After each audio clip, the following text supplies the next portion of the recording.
no digo que no cargues una bandera o la otra, la bandera de Israel o la bandera de Palestina, pero yo te reto a que la bandera que vas a cargar la hagas después de informarte muchísimo.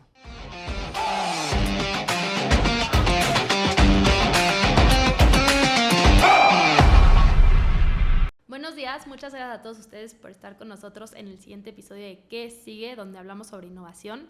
El día de hoy estamos con Nadia Catán, periodista e historiadora. Nadia, muchas gracias por estar aquí con nosotros. Gracias a ti, Caro. Un verdadero gusto. Pues vamos a empezar a platicar un poquito sobre el conflicto que vemos hoy en día entre Israel y Palestina.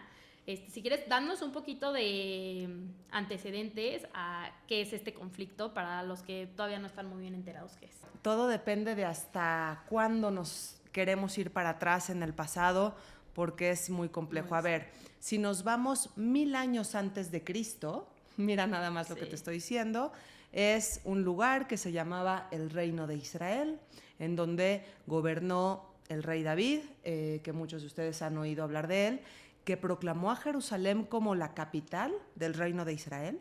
Es la única persona en la historia que ha proclamado a Jerusalén como una capital. Y luego su hijo, Salomón, construyó ahí el templo, el famoso templo de Jerusalén. Eso es 1000 años antes de Cristo. Luego van a venir diferentes imperios, la suerte para los judíos va a ir y venir, pero vamos a situarnos en el año 135 después de la era cristiana, cuando el emperador romano Adriano expulsó a los judíos de manera definitiva de esta tierra que para este momento se llamaba Judea. Recuerden, yo sé que parece hoy complejo decir, era Palestina y llegaron los judíos y la convirtieron en Israel, pero hace 2 milenios se llamaba Judea. Y entonces, de hecho, si hablamos de Jesús, ¿en dónde vivió Jesús? En Judea, ¿ok? Y bueno, en el año 135, como te comentaba, el emperador romano Adriano expulsó a los judíos de ahí de manera definitiva y renombró la tierra para desarraigar por completo al pueblo judío de su tierra ancestral. ¿Y cómo le llamó? Dijo, ¿quiénes son los enemigos de los judíos? ¿Quiénes son? ¿Quiénes han sido por mucho tiempo? Y entonces le dijeron los filisteos, un pueblo que para ese entonces ya no existía. Pero, de hecho, en la Biblia tenemos muchas guerras entre los judíos y los filisteos. Y dijo, bueno, está bien, llamémosle entonces a esta tierra Filistea, que ya en latín hoy lo conocemos como Palestina. Y así van transcurriendo el tiempo, pasan 2000 años en los que el pueblo judío está pues en todos los confines de la tierra, se van a Europa Occidental, Europa Oriental, etcétera, hasta que ya en el siglo XIX, finales del siglo XIX y principios del siglo XX, es tanto el antisemitismo en Rusia principalmente, con los famosos pogromos, que son masacres antisemitas provocadas por la Rusia zarista, que los judíos dicen tenemos que regresar a nuestra tierra ancestral. Hay un hombre en particular que se llama Teodoro Herzl y que dice el pueblo judío necesita un pedazo de tierra en donde vivir. Y pone la mirada en donde, pues en su tierra ancestral, aquella que se llamaba Judea, que era el reino de Israel, pero ese lugar ya está habitado. Así que eso es parte del conflicto y así podemos relatar el inicio, Caro. ¿Por qué crees que existe tanto este antisemitismo? Depende de la época en la que me estés preguntando. A lo largo de la historia, los motivos para odiar al judío han ido cambiando, los pretextos para odiarlos, porque gran parte de estos pretextos han sido terriblemente falsos y han provocado unas consecuencias verdaderamente lamentables. Déjame hablarte, por ejemplo, del antisemitismo medieval. Se acusaba a los judíos, durante la peste bubónica, de que ellos eran los que estaban envenenando los pozos de agua. ¿Era así? No. Lo que pasó con la peste bubónica durante la Edad Media es que fue provocada por una pulga que se alojaba en las ratas, y las ratas eran el perfecto medio de transporte que llevaba la peste a todas partes. Pero, ¿qué pasó? Que a los judíos ser acusados, ya sus casas fueron incendiadas, justamente el 14 de febrero en la ciudad de Hamburgo, las multitudes se abalanzaron en contra de la comunidad judía de Hamburgo porque la acusación de que ellos eran los que estaban causando la peste bubónica era tremenda. Y eso es uno de muchos temas durante la Edad Media.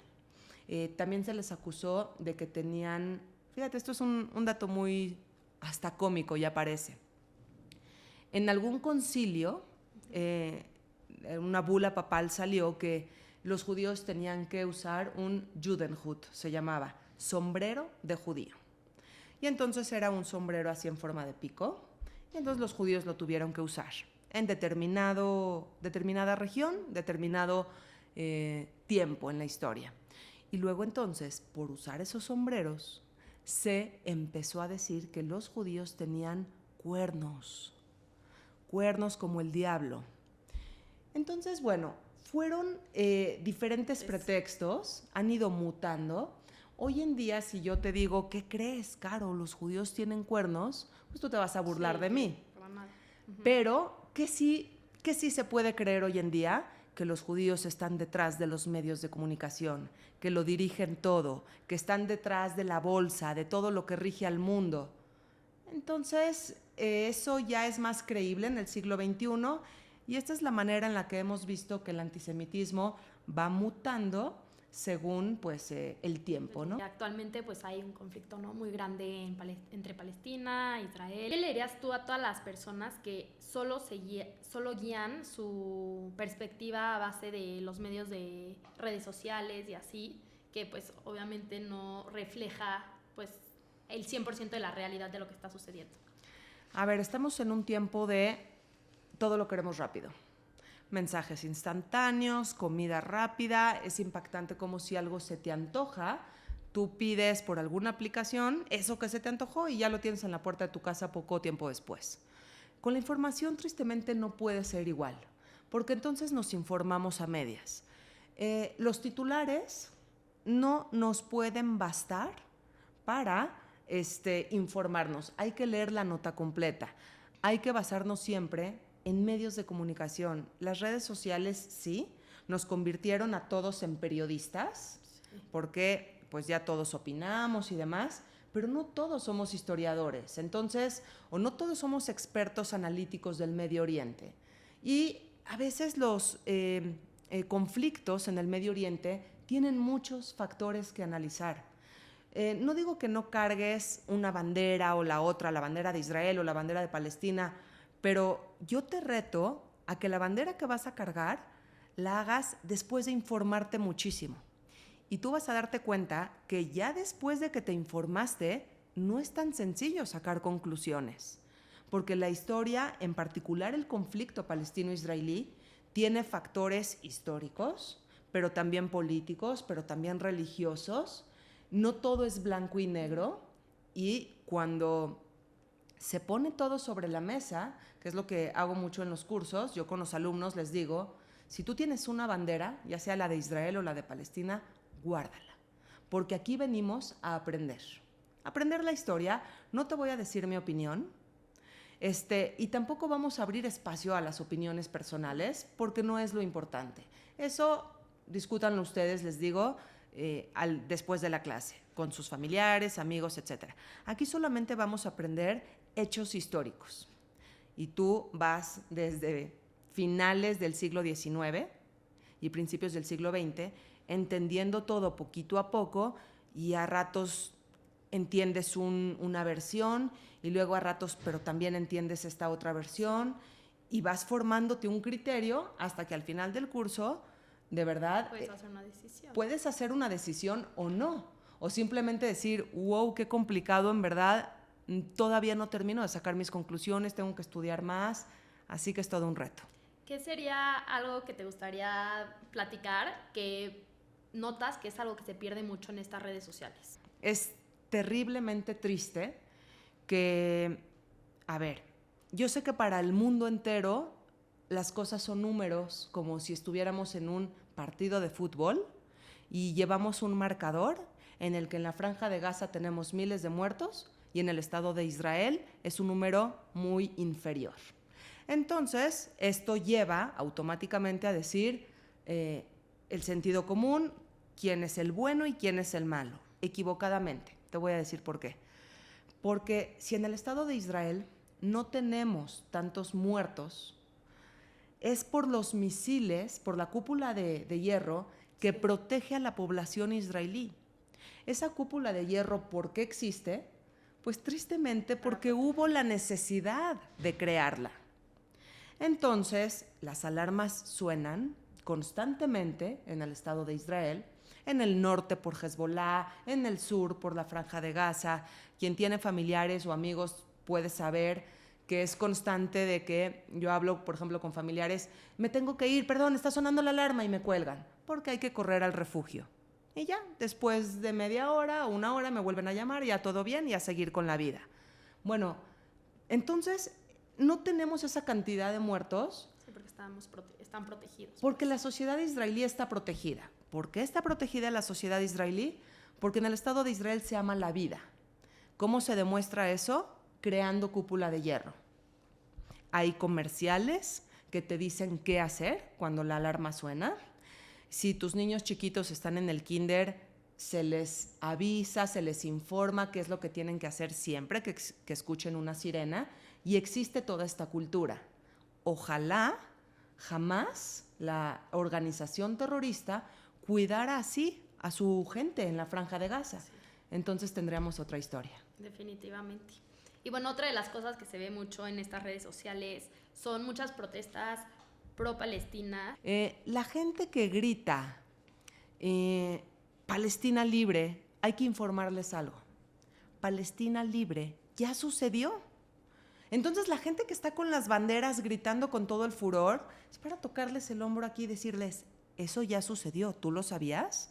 ¿Ah? ¿Cuándo? En el 2005.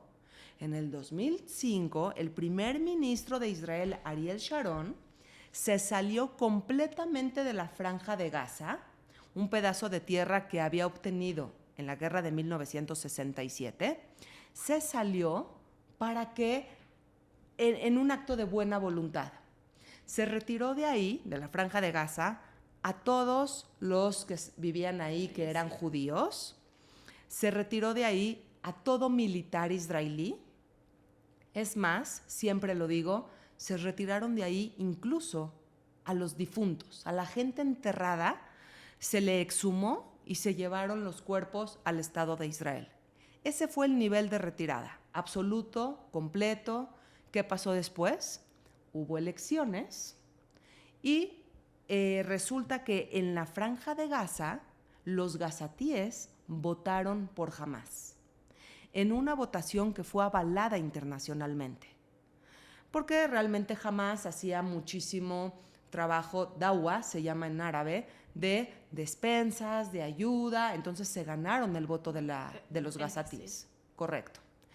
Pero a nivel general ganó la Autoridad Palestina, porque si tú juntas los votos de Cisjordania con los votos de la Franja de Gaza, ya en general ganaba la Autoridad Palestina.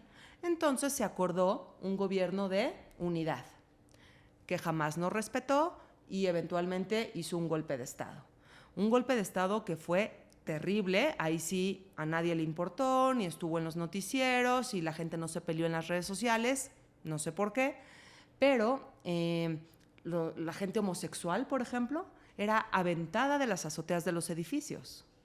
Eso es lo que hacía la gente de Hamás, porque son islámicos radicales. Entonces, ¿qué diría yo? Dejen de pelear en las redes sociales, no es el método, no es la forma, hay que estudiar mucho para poder sacar conclusiones. Sí, claro. ¿Y cuál crees que fue el motivo de Hamás de haber hecho esto el 7 de octubre?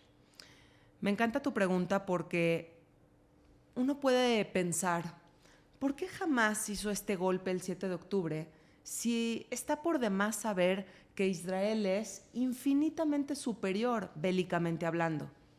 Es decir, ¿pueden lograr un 7 de octubre, un primer impacto?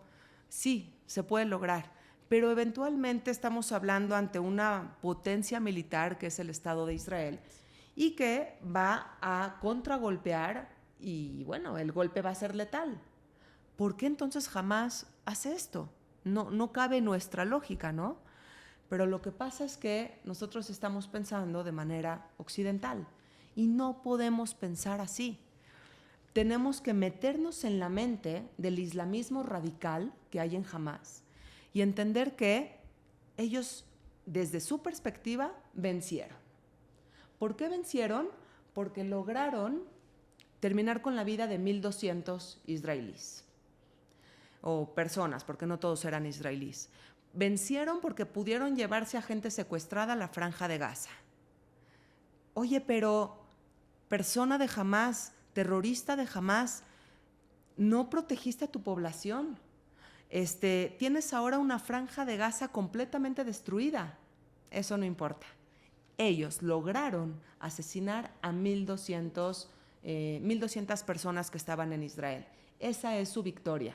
Una victoria que nosotros no entendemos, porque tenemos la mente sana, porque tenemos una mente occidental en la que abunda la democracia, la libertad individual, no con ellos, que su objetivo es solamente destruir al Estado de Israel. ¿O iría más allá de Israel, el islamismo radical? La pregunta que me hace la gente, de verdad no entiende la respuesta. Ojalá podamos hacerle entender al mundo. Si tú eres un hombre o una mujer, me voy a dirigir, por ejemplo, a las mujeres que son el mercado más odiado para el islamismo radical. Si tú eres una mujer que trabaja, eres una libertina para el islam radical. Si tú eres una mujer que se viste mostrando las formas de tu cuerpo, eres una libertina. Si tú eres una mujer que sale a la calle sin la compañía de un mahram, de un hombre de tu familia que te cuide, eres una mujer que tiene una reputación dudosa. Entonces, si tú eres una mujer que muestra su cabello, que muestra su rostro, todo esto te coloca a ti como una mujer completamente desubicada, completamente haramera, que sería la palabra en árabe haram, que es pecado. Y hay que erradicarte porque contaminas la pureza del Islam. Entonces, la amenaza también es para ti. Claro que Israel está en la primera línea de batalla, en la primera línea, pero después de Israel, un enemigo importante del Islam radical es Estados Unidos. Estados Unidos, que es un país en donde abunda la libertad y la democracia, pero para el Islam radical abunda el libertinaje y las ofensas para Dios. Latinoamérica, que es en donde nosotros estamos, somos también una cultura parecida a Estados Unidos de libertad. Así que seguimos todos nosotros. Y termino con este ejemplo. Es como cuando en las redes sociales una persona nativa de América, de tez morena, me dice, ojalá Hitler hubiera terminado su tarea. Y entonces yo digo, es que si hubiera terminado su tarea, hubiera terminado contigo también. ¿Por qué? Porque tú no eres de la raza aria. Entonces, claro que los judíos éramos sus enemigos principales, pero también existieron muchos otros perseguidos, como testigos de Jehová o homosexuales, personas de la raza negra, y ya teníamos células nazis en América. ¿Y quién iba a continuar en América? Las personas mulatas. Así que hay que tener cuidado con nuestras declaraciones. ¿Por qué crees que la comunidad internacional no ha ejercido como más presión sobre pues que regresen los rehenes a Israel? Mira, ha sido muy triste la actitud no solo de la comunidad internacional, las organizaciones, los medios de comunicación. Te voy a decir por qué. A mí me parece encantador que una persona esté, y conmovedor también, que una persona esté solidarizada con los muertos en la Franja de Gaza. Me parece perfecto, porque hay que estar del lado de la humanidad. Pero si tú durante 10 años, más de 10 años de guerra civil que hubo en Siria, que tuvimos miles y miles de muertos, incluso se utilizaron armas químicas, lo que es un crimen absoluto contra la humanidad, no te pronunciaste, no levantaste tu voz, ¿qué pasa contigo? No me suena lógico tu manifestación. No te creo. Más bien es en contra de los judíos o en contra de Israel. Si tú, persona que te preocupa muchísimo las vidas en la Franja de Gaza, no te has pronunciado o ni siquiera estás enterado o enterada que hay bebés y niñas en África que han sido mutiladas genitalmente por la organización terrorista Boko Haram y muchas han muerto por infecciones y demás, y no te has pronunciado por eso, entonces es extraño tu manifestación ahora. Se vale solidarizarse con cada muerto, sí, pero con cada muerto en el mundo. Si te importan los muertos solamente cuando el Estado de Israel está implicado, ahí hay un antisemitismo de closet. ¿Me explico? Sí. Que hay que sacar a la luz. Entonces, lo tenemos también en la ONU, lo tenemos también en presidentes o primeros ministros que se han pronunciado en contra del Estado de Israel, en organizaciones incluso feministas, que fue lamentable como estamos con los derechos de la mujer y no, las mujeres no pueden ser violadas y las mujeres son dueñas de su propio cuerpo y las mujeres tienen derecho a decidir si abortan o no, y está el debate en el mundo en general. Pero se violan a mujeres israelíes, se quedan calladas. Y hay un silencio total. Y se encontraron el 7 de octubre niñas con caderas rotas, de cómo, perdón, lo voy a decir así tal cual porque así se debe de entender, de cómo sus piernas fueron abiertas por la fuerza de una manera brutal, con semen de muchos hombres distintos encima de estos cuerpos. Y los organismos feministas internacionales en silencio. Los niños que fueron secuestrados, la UNESCO en silencio, la UNICEF en silencio. Entonces, ¿qué está pasando? ¿De qué estamos hablando? Solamente importan los problemas cuando Israel está del lado que se está defendiendo. Ahí es cuando abrimos los ojos, paramos la oreja. Si Bashar al-Assad está esparciendo gasarín sobre los cristianos de Siria o los rebeldes, no importa. Si las niñas están siendo mutiladas en África, no importa. Los de Gaza están muriendo, si es por Hamás, no importa.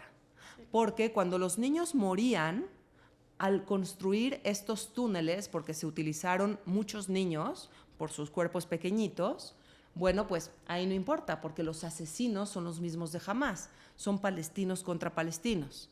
Pero cuando entra el factor Israel, entonces todo el mundo para la oreja y se pronuncia en contra. Hay una brújula muy extraña y sí, hay que decirlo, muy antisemita al respecto. Esto me lleva a preguntarte, ¿por qué crees que es importante, ¿no?, que exista un Estado judío, que exista Israel con todos estos antecedentes? Quien demostró, Caro, que se necesita un Estado judío no fueron los judíos, fueron los otros pueblos. Cuando en los reinos cristianos en la Edad Media acusaban a los judíos de diferentes cosas y se les expulsó o se les masacró, etc., quedó claro que se necesitaba un Estado judío para los judíos. Cuando en la Rusia zarista salieron los protocolos de los sabios de Sion, que es un texto que acusaba a los judíos de que quieren dominar al mundo, y ya luego se descubrió que fue un plagio en 1921, ya era muy tarde, ya había muerto mucha gente. Bueno, pues, ¿quién lo demostró? Los rusos demostraron que se necesitaba un Estado judío para un pueblo judío. Cuando llega un Adolfo Hitler al poder en 1933 en Alemania y dice que los judíos son una raza inferior que infectan pues toda la raza germánica, demuestra que el pueblo judío necesita un Estado judío. Te voy a hablar de un dato interesante.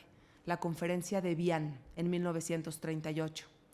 Roosevelt, presidente de Estados Unidos, convocó a muchos países, fueron más de 30 países que se citaron en Evian, en Francia, para decir qué van a hacer con los refugiados de Alemania y de Austria, que en ese momento ya estaba bajo poder de Hitler, eran perseguidos del nazismo. Y cada uno de estos países tomó el micrófono para decir, no podemos recibir judíos. Solamente República Dominicana hizo la excepción diciendo que pueden ellos recibir a 100,000 judíos.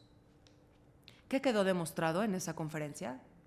Que el pueblo judío necesita un Estado propio. Entonces, es el mundo entero el que le demostró a los judíos que necesitan un Estado propio. Sí. Si ese Estado de Israel no se hubiera creado en 1948, sino en 1938, 10 años antes, no hubiéramos tenido 6 millones de judíos asesinados en un holocausto nazi. Así que ha quedado más que demostrado en la historia y ahora lo único que le queda al Estado de Israel es defender su existencia. Pues ahora te voy a hacer unas preguntas que te hicieron en nuestro Instagram. Para los que no saben, siempre a través de nuestro Instagram, que es @ilan_network, le pueden hacer preguntas a nuestro siguiente invitado, que esto me recuerda cuáles son tus redes sociales por si alguien te quiere seguir, si alguien quiere escuchar tus conferencias. Ok, yo estoy en Nadia-Catán, ese es mi Instagram. Me encuentran también en TikTok. Catán se escribe con C de casa y con doble T, Nadia Catán.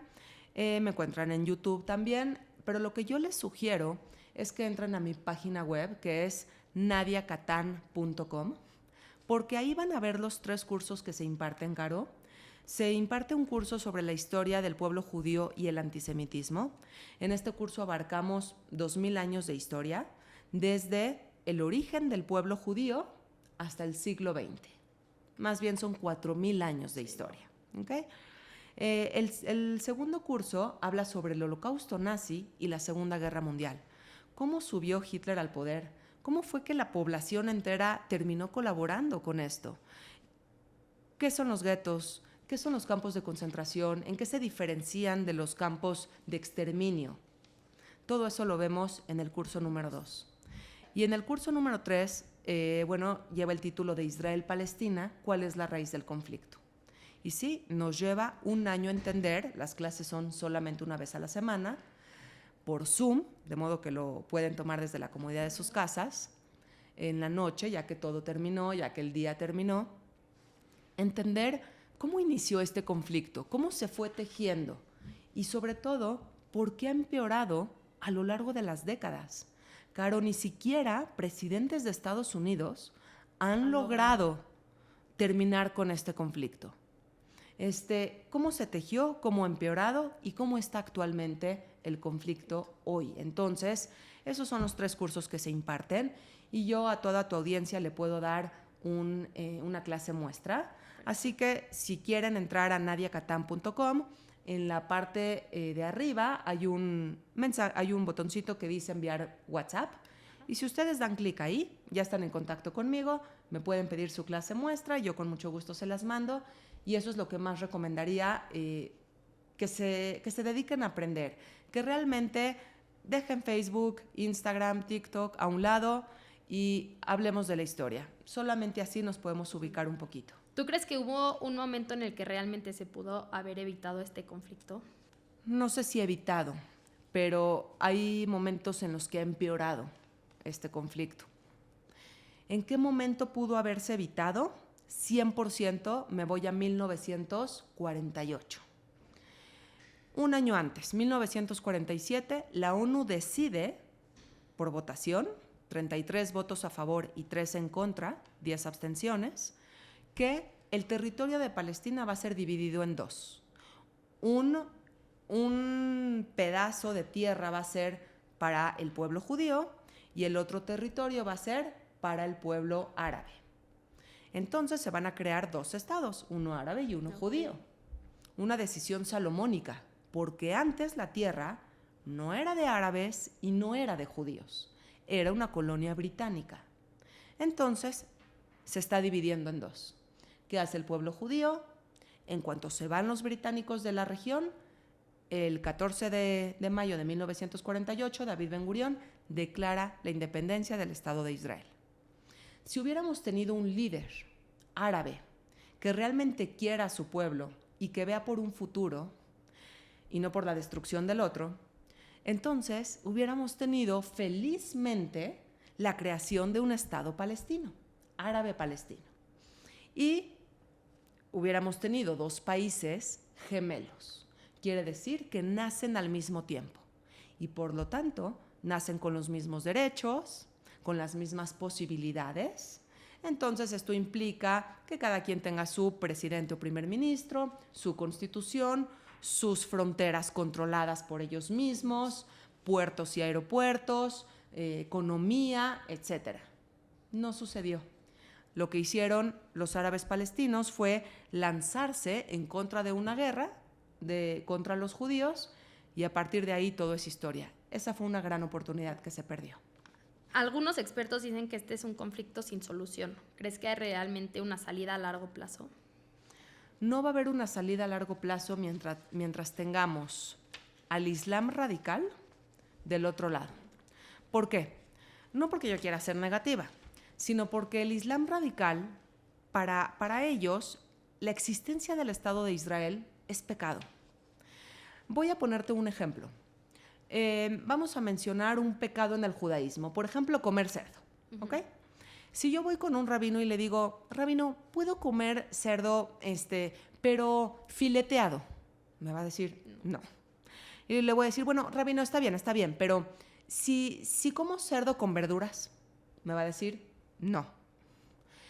Y si le digo, ok, rabino, cerdo así como tal no, pero taquitos al pastor ya con piña y cilantro, me va a decir, no.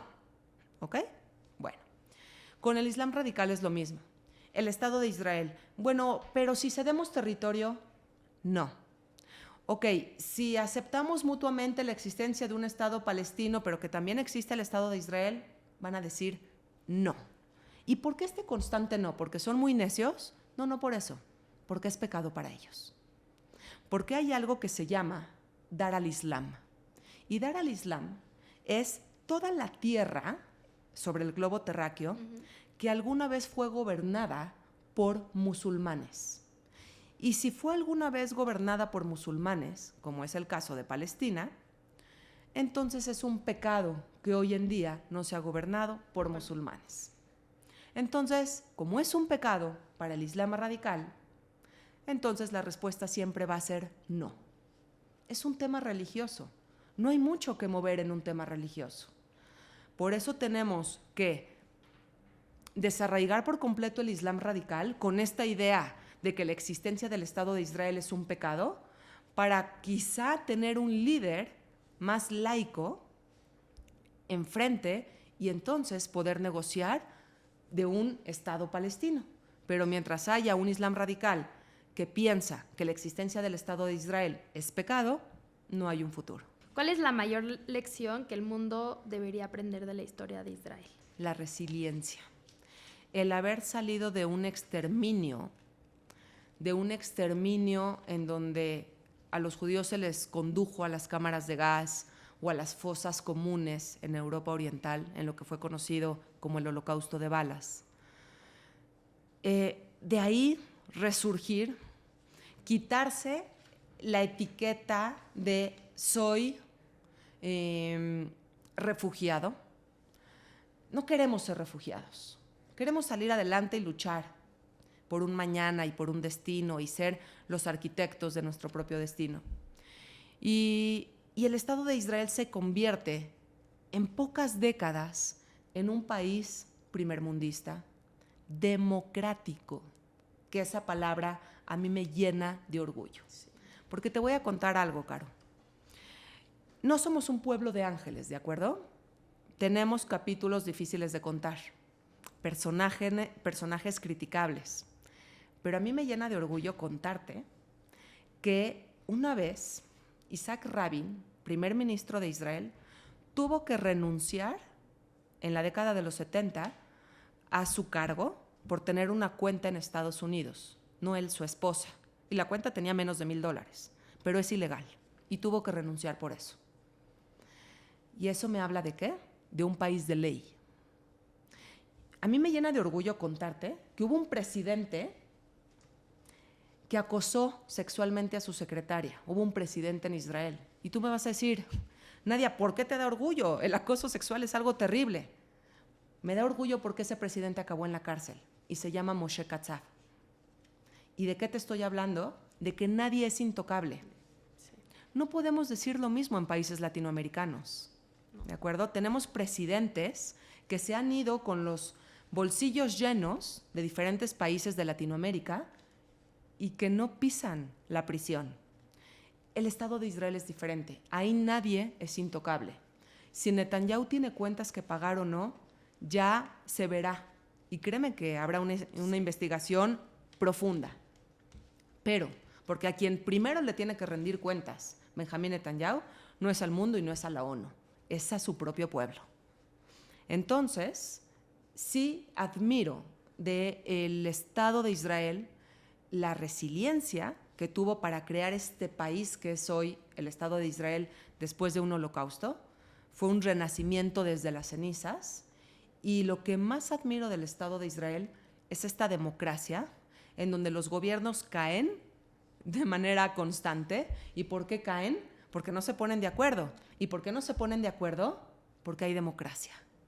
No hay un autoritarismo como lo tenemos tristemente en muchas partes del Medio Oriente. Entonces, eso es quizá lo más honorable del Estado de Israel. ¿Cómo se espera que la administración de Trump maneje la relación con Irán y qué impacto tendría esto en la seguridad de Israel? Ahí sí, todo es especulación. Sí. Ni siquiera estamos haciendo esta entrevista un jueves.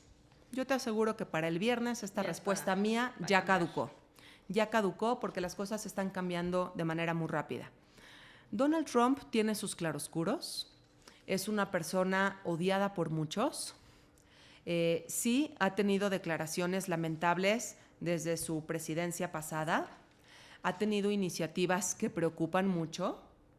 ¿Okay? Sí, estamos ante un hombre visceral, por supuesto, pero tenemos también iniciativas muy positivas en el tema del Medio Oriente, como fue los acuerdos de Abraham, que llevan la autoría de Donald Trump, por supuesto. ¿Crees que haga un acuerdo tipo así? Trump piensa en grande, actúa en grande, y por eso las críticas que él se lleva siempre son grandes.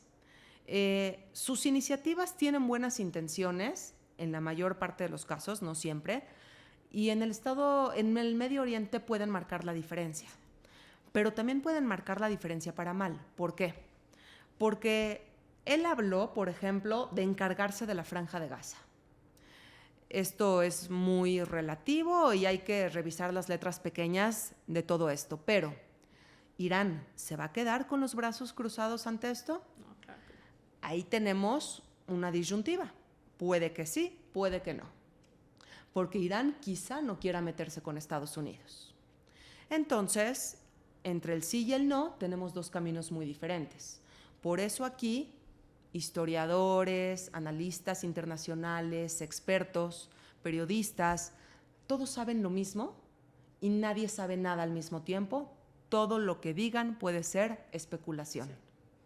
Aquí no hay nadie que sepa más que otro, porque realmente nadie conoce el futuro. Pero sí, ante la administración Trump, estamos con acciones que van a venir más grandes y por lo tanto vamos a tener consecuencias más grandes, y en donde hay que poner la mirada es en la reacción de Irán. Porque después de todo, Hamás está muy golpeada después de 15 meses de guerra. Así que Irán es quien puede marcar la diferencia en un futuro. Se acusa a Israel de apartheid, pero los árabes israelíes tienen derechos y representación en el Parlamento. ¿Cómo desmentir este mito? Bueno, pues es muy fácil. ¿Qué es apartheid? Es un gobierno que hace de menos a cierta población dentro de su país o dentro de sus límites administrativos. Ok. Esto se responde muy rápido y muy fácil. Ni siquiera se tiene que entrar en discusiones. Número 1, hablemos de derechos laborales. Si tú eres un árabe israelí, al momento de pedir trabajo, tienes las mismas oportunidades que un judío israelí. En las entrevistas de trabajo, ni siquiera se pregunta sobre cuál es tu religión. Número 2, a la hora de entrar a los colegios públicos. Obviamente, en el Estado de Israel hay educación pública como en cualquier parte del mundo. Bueno, tú si eres israelí, tienes derecho a entrar al colegio que quieras. ¿Qué se necesita? Ser buen alumno, etc. Vamos ahora con las universidades públicas. Si tú eres árabe israelí, ¿puedes entrar a una universidad pública en Israel? Sí, va a depender de tus calificaciones. Entonces, aquí ya te toqué el tema laboral y el tema educativo. Vamos ahora con el tema salud. Hospitales públicos en el Estado de Israel, que por cierto es maravillosa la salud en Israel, la atención médica. Ok. ¿Qué necesitas para atenderte en uno de estos hospitales? Ser israelí. Si eres judío o si eres árabe o musulmán o cristiano, ¿importa? No, para nada. De hecho, dentro de estos hospitales trabajan doctores árabes y doctores judíos. Me platicaba un día un amigo, una casualidad, tiene 5 hijos y me dice, en todos los partos de mi esposa me han tocado anestesiólogos árabes. Qué curioso, hay muchos anestesiólogos árabes. Ok, listo. ¿Qué quiere decir eso? Que los doctores árabes están trabajando muy bien dentro de los hospitales israelíes. Voy ahora con temas de maternidad, por ejemplo. Privilegios de maternidad, estos permisos para que la madre pueda estar con su hijo, etc. Los recibe estos permisos de la misma manera la madre judía que la madre árabe, si están dentro del Estado de Israel. Entonces, no lo tenemos que discutir si hay apartheid o no. Nos vamos mejor a los datos. En sector salud, en sector educativo, en sector laboral, en sector político. Si fuera un sistema apartheid, no tendrías partidos políticos árabes. En la administración pasada de Naftali Bennett, teníamos en la Knesset a partidos árabes en el Parlamento israelí. ¿Por qué? Porque es un país democrático y esos partidos árabes ganaron votos. Así que tienen que tener una representación en el Parlamento. Eso es democracia, señores. El que en el Estado de Israel hayan periódicos en donde se ridiculiza diariamente a Benjamín Netanyahu, el primer ministro, es libertad de expresión. Y esa caricatura a lo mejor la hizo un árabe o a lo mejor la hizo un judío israelí. No importa. Hay libertad de expresión. Así que no hay apartheid en ninguno de los sentidos, Karen. Se habla de genocidio contra los palestinos, pero la población en Gaza ha crecido en los últimos años. ¿Cómo respondes a esta manipulación? Es muy fácil. Se acusa, y a mí me sorprende que personas preparadas verdaderamente están utilizando la palabra genocidio. Voy a darte un ejemplo para empezar. Esto que tenemos aquí, donde están estos micrófonos, es una mesa, ¿cierto? Cierto. Bueno, es una mesa porque conocemos las mesas, porque tiene sus patas, porque es una mesa. El que yo me pueda sentar aquí convierte, Caro, a esto en una silla. No, es una mesa. Ok. Y si yo le pongo aquí cosas, luces, bocinas, ¿convierte a esta mesa en un escenario? No, sigue siendo una mesa. Bueno, afortunadamente en este siglo XXI tenemos definiciones a las cuales apegarnos. Genocidio. Se está acusando al Estado de Israel de un genocidio. ¿Cómo está definido el genocidio si ustedes lo buscan ahora en Internet, en un diccionario? Como la intención de y el acto de aniquilar a un pueblo por su raza, etnia, religión, etc. Bueno, si el Estado de Israel tuviera la intención de terminar con 2 millones, un poco más, de gazatíes, podría hacerlo. Sí, ya lo hubiera hecho. Porque tiene la capacidad militar. Es decir, si el Estado de Israel quiere ahora cometer un genocidio en la Franja de Gaza y terminar con la vida de 2 millones de gazatíes, puede hacerlo y se tardaría quizá 1 hora o quizá 4. Eso es todo. Pero no lo quiere hacer. ¿Qué hace en vez de eso? Entra de manera terrestre, lo que implica un terrible costo para los soldados israelíes, que van a pisar minas, que van a abrir túneles que tienen explosivos, que están en una guerra urbana en donde hay francotiradores por todas partes y van a arriesgar a sus jóvenes a eso para luchar contra Hamás. Porque Hamás, señores, está en la Franja de Gaza. Y si se terminara con la vida de 2 millones de gazatíes, se terminaría con la vida de Hamás, porque Hamás está en Gaza. Pero con la intención de no terminar con la vida de tanta gente inocente, se entra por tierra. Así que ahí está la gran diferencia, en la intención. Lo que tenemos, y es verdaderamente lamentable, es un costo, un daño colateral alto, pero todavía proporcional, si estamos hablando en temas de guerra. Si nosotros nos vamos a la Segunda Guerra Mundial, quiero contarte que en junio del 44 desembarcaron en Normandía las tropas de Estados Unidos, de Canadá, de Francia, de Gran Bretaña. Y su intención, primero que nada, era llegar hasta la capital de Francia, hasta París. Muchos muertos inocentes franceses fueron cayendo de aquí a que los aliados se acercaban a París. ¿Qué están haciendo entonces los aliados? ¿Un genocidio en Francia? No. Son daños de guerra terribles, pero hay que terminar con el nazismo. Aquí es lo mismo. Son daños terribles, ojalá no hubiera ningún muerto, pero hay que terminar con Hamás. En los medios se ha normalizado llamar a Hamás militantes en vez de terroristas. ¿Cómo influye este lenguaje en la percepción del conflicto? Llamarle militantes a los terroristas de Hamás es un error gramatical. Es demostrar la ignorancia, y lo voy a decir por qué. Si tú utilizas a población civil para obtener objetivos políticos, eres un terrorista. Punto. No eres un militante. Un militante es el que se enfrenta a otro militante. Y uno puede terminar con la vida de otro y no va a ser un asesino, va a ser un militante. Pero ¿en qué momento el militante se convierte en terrorista?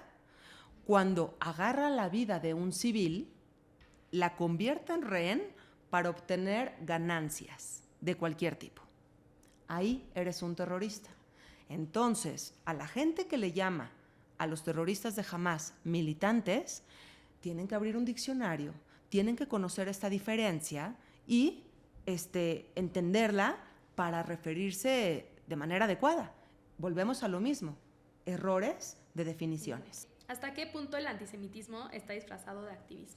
El antisemitismo de closet, que se disfraza de activismo, es muy fácil de desenmascarar. Muy fácil, y lo comentamos hace ratito. Si tú no te pronunciaste por las muertes de tanta gente inocente durante la guerra civil en Siria, eres un hipócrita. Si tú no te pronunciaste por las niñas mutiladas en África, eres un hipócrita. Si tú no te pronunciaste por las muertes en Ucrania, eres un hipócrita. Si solamente te pronuncias cuando está implicado el Estado de Israel, entonces eres un antisemita. Si cada vez que hay una injusticia en el mundo, si cada vez que hay una muerte de un civil en algún conflicto, tú levantas la voz, te aplaudo. Por los muertos en Gaza, te aplaudo. Pero porque estás pronunciándote todo el tiempo. Sí. Esa es la diferencia. Bueno, para cerrar un poco más de un lado positivo, platícanos algo, dejando al lado la guerra, de Israel, que te encanta. O sea, algo que ves en Israel que no ves en muchos países. Obviamente ya hablaste de la democracia, pero de un sentimiento que digas, wow, estoy en Israel y esto solo pasa en Israel. Tristemente, cuando ha habido un atentado terrorista en el Estado de Israel, la sangre se limpia, los cuerpos se retiran, se pone en orden todo lo más rápido posible y a seguir adelante. Es una sociedad impactantemente fuerte, que está determinada a no dejarse vencer mentalmente. Tener enemigos que te quieren asesinar tan cercanos te puede causar pánico, porque tienes a Hezbollah en el norte, a Hamás en la Franja de Gaza, tienes a Irán, que tiene armamento importante, vamos a dejarlo así, en la palabra importante, y simplemente tienes que seguir existiendo a pesar de eso. Y seguir existiendo, no solamente sobreviviendo, sino sobreviviendo feliz. Porque en encuestas que se han hecho, en el Estado de Israel se ha punteado como una sociedad sumamente feliz. ¿Qué es admirable y qué rescato y qué es maravilloso? La fortaleza de no dejarse caer, el apoyo. Quiero comentarte que después del 7 de octubre, en todas las empresas del Estado de Israel dieron permiso a sus empleados para que vayan a ayudar. Y se hizo un trabajo colectivo altruista maravilloso, voluntario, de ayudar en hospitales, de ayudar psicológicamente, de ayudar a cuidar a niños. ¿Qué me encanta en el Estado de Israel? Que los niños van muy pequeñitos caminando al colegio y la mamá puede estar tranquila porque va a tener a muchos cuidándolo, a ese pequeñito, en el camino. Que cuando llega el momento de cruzar una calle, hay muchos padres de familia que van a cuidar a que ese niño cruce la calle con bien. La sociedad israelí se cuida. Sí, discuten mucho y están quizá en un momento difícil, políticamente hablando, los que están a favor, los que están en contra. Pero cuando la amenaza o el golpe llegan desde afuera, lo único que provocan es que la población israelí se una mucho más. Eso es admirable, eso lo tenemos no solamente en la historia del pueblo judío, sino en la actualidad de la sociedad israelí. Buenísimo. Y la última pregunta para acabar este episodio es, ¿qué sigue para Nadia Katán? ¿Qué sigue para Nadia Katán? La verdad, seguir estudiando, porque cuando creo que estoy informada, me doy cuenta que no, que ahora hay que seguir informándose. Separar siempre toda la basura que viene a la información hay que analizarla, separar lo que fue la opinión del periodista del hecho verídico, del hecho real que debe de importar, que no es a veces una tarea tan sencilla, seguir dando mis cursos que me encantan, que yo los invito a pedir, como lo dije, su clase muestra en nadiakatan.com. Sigue para mí seguir admirando a este país, seguir luchando por mi México querido en lo que puedo, poniendo mi granito de arena para que este país tenga una, vamos a decirlo así, una sociedad más tolerante. Luchar por una sociedad en donde no haya discriminación.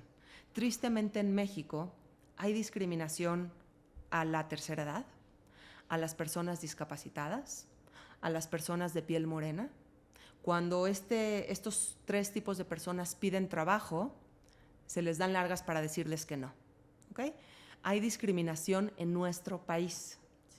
Mi lucha no es contra el antisemitismo solamente, es contra la discriminación, porque la detesto en todas sus formas. Porque lo único que tenemos que entender como seres humanos es que lo único que somos iguales es que somos diferentes y tenemos los mismos derechos siempre. Es triste que en pleno siglo XXI todavía no lo terminamos de entender. Pero, ¿qué sigue para Nadia? Seguir estudiando y seguir llevando a cada alumno que tengo un mensaje de libertad de expresión, de tolerancia al otro y de sentimiento de igualdad. Ese es mi principal objetivo. Nadia, muchas gracias por estar aquí con nosotros y muchas gracias a todos los que nos están escuchando. Gracias, Caro, gracias por todo.